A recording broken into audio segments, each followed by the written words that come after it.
Augmented and virtual reality devices promise us the best of the future.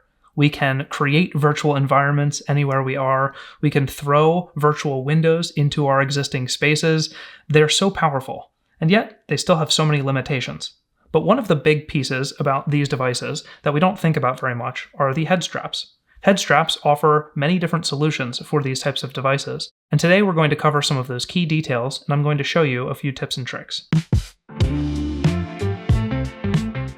As we get started, I want to mention a few things before we jump into the full video.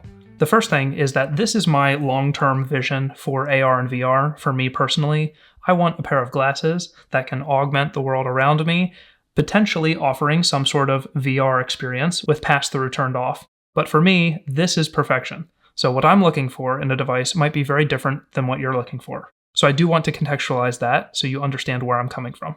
The other thing to mention is that AnaPro has sent over a few of these straps for me to review.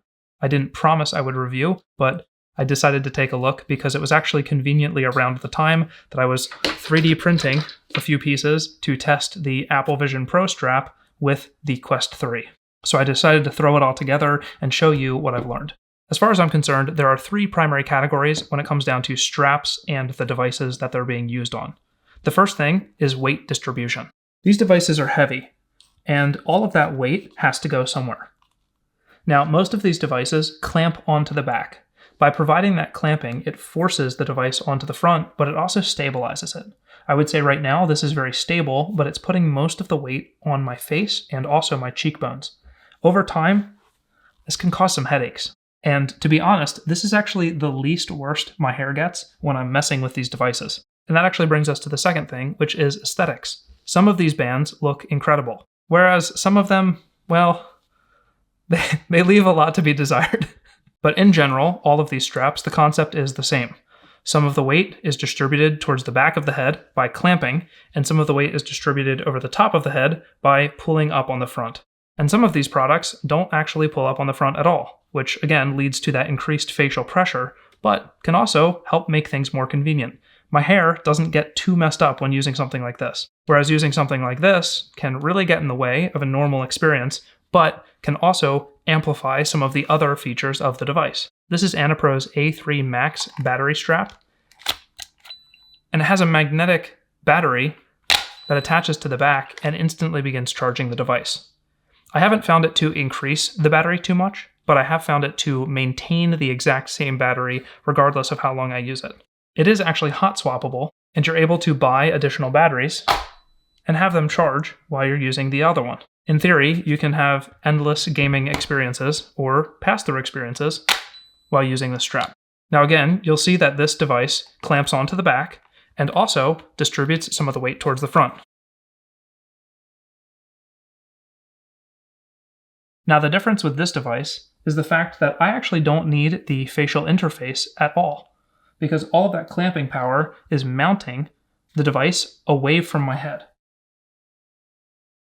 So in this case, I'm maximizing the pass-through functionality, but I'm also restricting myself when it comes to the form factor. Now it's really big. It's not very portable anymore. But this is the other key factor to remember about these straps, is that we're maximizing not only our field of view outside of the virtual world, seeing more of our real world, but we're also maximizing the virtual world in front of us by moving our eyes closer to the lenses. This increases the FOV and gives us a better experience. This device, I would argue, is the no compromises solution when it comes to AR/VR pass-through. It doesn't care what your hair looks like when you take it off, but it does maximize for the experience of using the device. Pure utility. A nice middle ground is something like the AnaPro pressure-reducing head strap, which helps take some of that extra pressure off the front of my face and distribute it instead towards the top of my head. But the nice thing about the Apple Vision Pro Solo Band is that it is just so easy to put on.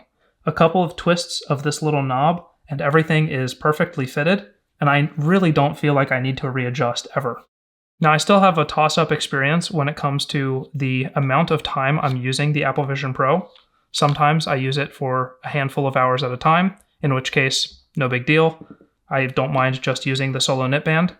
There are other times where I want to use something like this to help distribute some of that weight because I'm using it for a longer productivity session. Now, Apple does have another strap, which I haven't actually found to be that useful. It clamps around the back of my head like this, and then brings the rest of my face forward.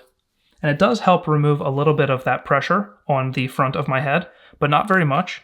And it also angles the device differently than the Solo Knit Band, which I've found to be not very desirable. It's ironic, actually, because the Quest 3 has articulating arms, so I'm able to adjust the angle of the device, whereas I can't do that on the Apple Vision Pro. So it's actually just stuck at one angle based on the type of strap that I'm using, and I'm not able to freely maneuver that. There was a fun mod that I 3D printed for the Quest 3, which allowed me to use the Solo Knit Band, but on the Quest 3.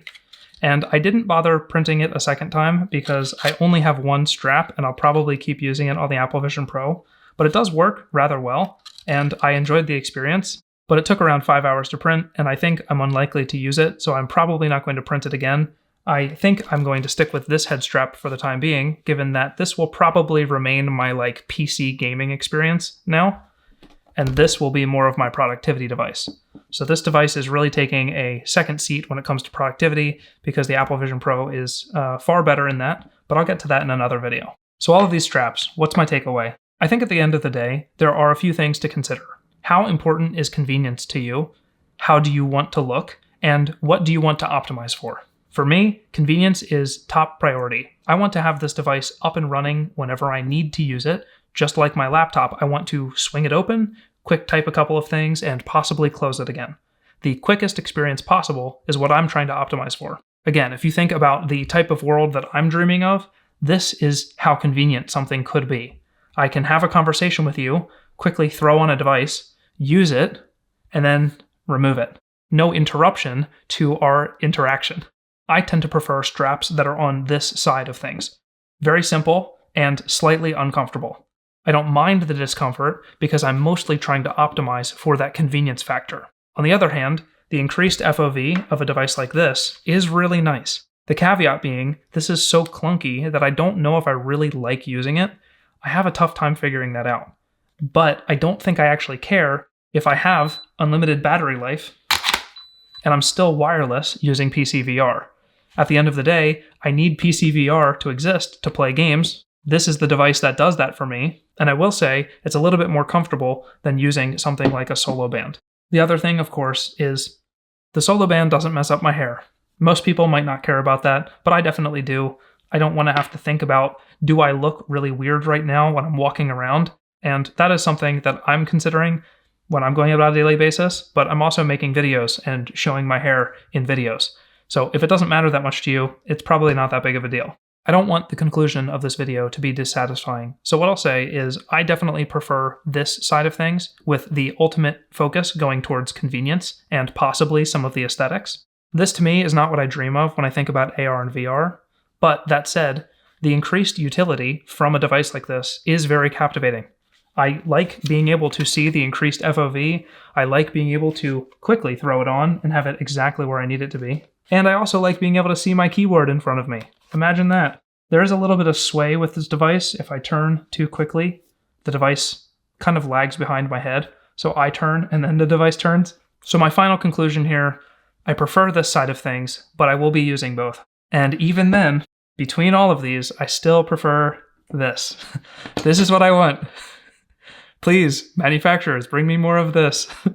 And really, when it comes down to it, this is what I'm looking for long term. This is what I'll use right now because of the convenience and the aesthetics.